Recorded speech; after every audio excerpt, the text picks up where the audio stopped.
अस्सलामुअलैकुम। आज का हमारा टॉपिक ऑफ स्टडी है माइटोकॉन्ड्रिया। माइटोकॉन्ड्रिया क्या है, इसको डिस्कवर किसने किया था, साथ साथ इसकी केमिकल कंपोजिशन क्या है, आज की वीडियो में इंशाल्लाह हम ये डिस्कस करेंगे। तो चले आइए अपने लेक्चर को स्टार्ट करते हैं। First of all students, mitochondria को हम दूसरा नाम देते हैं कॉन्ड्रियोसोम्स का। अगर हम माइटोकॉन्ड्रिया वर्ड पर फोकस करें तो ये हमारे पास टू वर्ड्स का कॉम्बिनेशन है।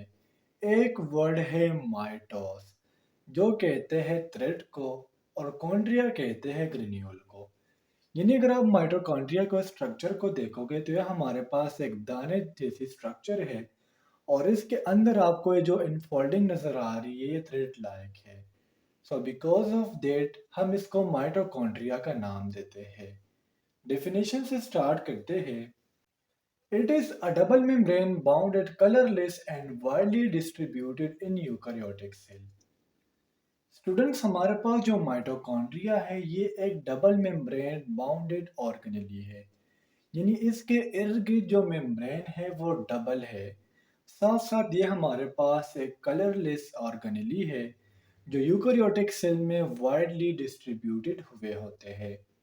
अगर हम माइटोकॉन्ड्रिया की डिस्कवरी की बात करें, So mitochondria was first time discovered by Kelleher in 1850।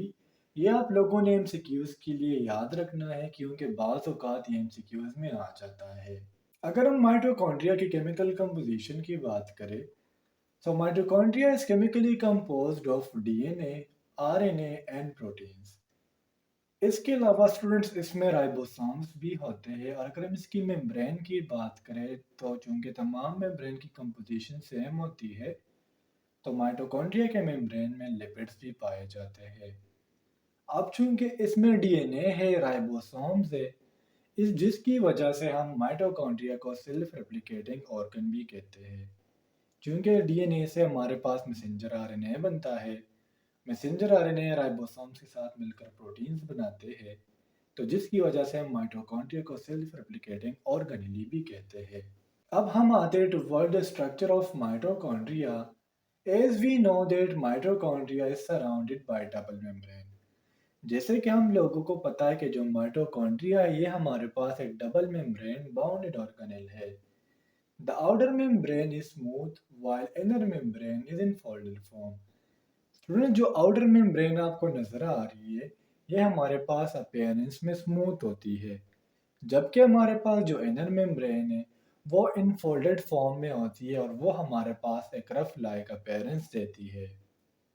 Christie की बात करते हैं। The inner membrane is in folded form and form an irregular structure called cristae. Student, जो इनर मेम्ब्रेन आपको नजर आ रही है इसने फोल्डिंग की होती है अप एंड डाउन, और इसने जो है एक इर्रेगुलर स्ट्रक्चर बनाया होता है। उस स्ट्रक्चर को हम नाम देते हैं क्रिस्टी का। स्टूडेंट, क्रिस्टी में हमारे पास कुछ एलिमेंट्री पार्टिकल्स होते हैं, कुछ एंजाइम्स होते हैं जिसे हम F1 पार्टिकल्स कहते हैं। F1 पार्टिकल्स में हमारे पास एटीपी सिंथेज एंजाइम्स होते हैं जो एटीपी के सिंथेसिस में हेल्प देते हैं। नेक्स्ट हमारे पास इसके स्ट्रक्चर में जो इम्पोर्टेंट चीज़ है वो है matrix. Inside the inner membrane mitochondrial matrix is present which contain DNA, RNA, protein and we can say ribosomes। Students, अगर हम डायग्राम की तरफ आ जाए तो ये जो आपको आउटर मेम्ब्रेन नज़र आ रही है जो स्मूथ है, इसे हम नाम देते हैं आउटर मेम्ब्रेन का। जो आपको इनफोल्डेड फॉर्म में नज़र आ रही है इसे हम नाम देते हैं इनर मेम्ब्रेन का। और जो आउटर मेम्ब्रेन और इनर मेम्ब्रेन के दरमियान स्पेस है इसे हम नाम देते हैं इंटर मेम्ब्रेन स्पेस का। फिर स्टूडेंट्स, आपको ये रेड रेड डॉट्स नज़र आ रहे होंगे इनर मेम्ब्रेन में, हम कह सकते हैं क्रिस्टी में, इसे हम F1 पार्टिकल्स कहते हैं। F1 पार्टिकल्स में हमारे पास एटीपी सिंथेस एंजाइम्स होते हैं जो एटीपी के सिंथेसिस में हेल्प देते हैं।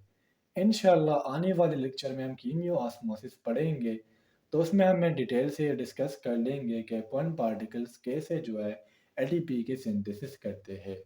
फिर अगर हम इनर मेम्ब्रेन से अंदर चले जाए या क्रिस्टी से अंदर चले जाए तो हमारे पास माइटोकॉन्ड्रियल मैट्रिक्स प्रेजेंट है, जिस तरह हमारा लास्ट टॉपिक है।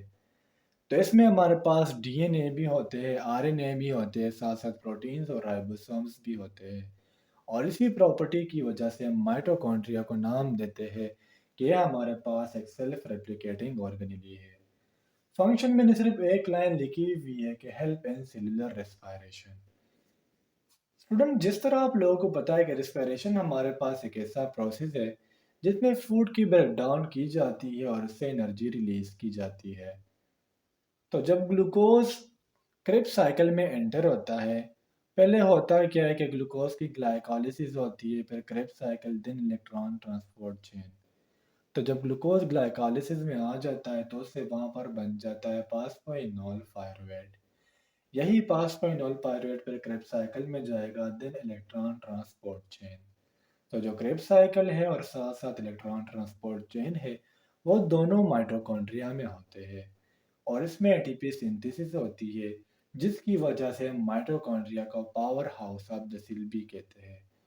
पावर हाउस हम इसलिए कहते हैं क्योंकि सेलुलर रेस्पिरेशन के जो दो इंपॉर्टेंट स्टेप्स हैं known as Krebs cycle and electron transport chain, वो माइटोकॉन्ड्रिया में होते हैं।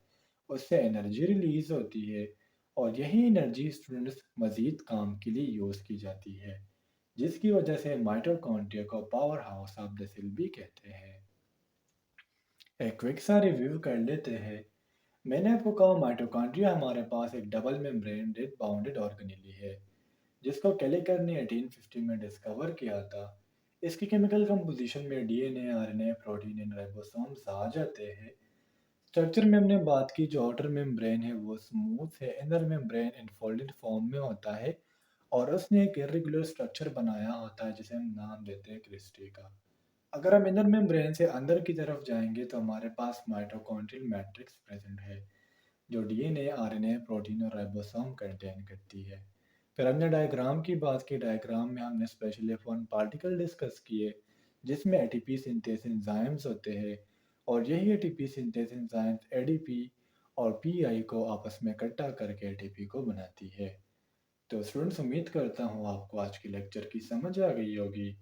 और अगर फिर भी आप लोगों को कोई भी कन्फ्यूजन हो, कोई भी डाउट हो, तो आप लोग मुझसे कमेंट सेक्शन में पूछ सकते हो। इंशाल्लाह अगली वीडियो में मिलते हैं। तब तक के लिए मुझे इजाज़त दीजिए। मुझे अपने दुआओं में याद रखिए। अल्लाह हाफ़िज़।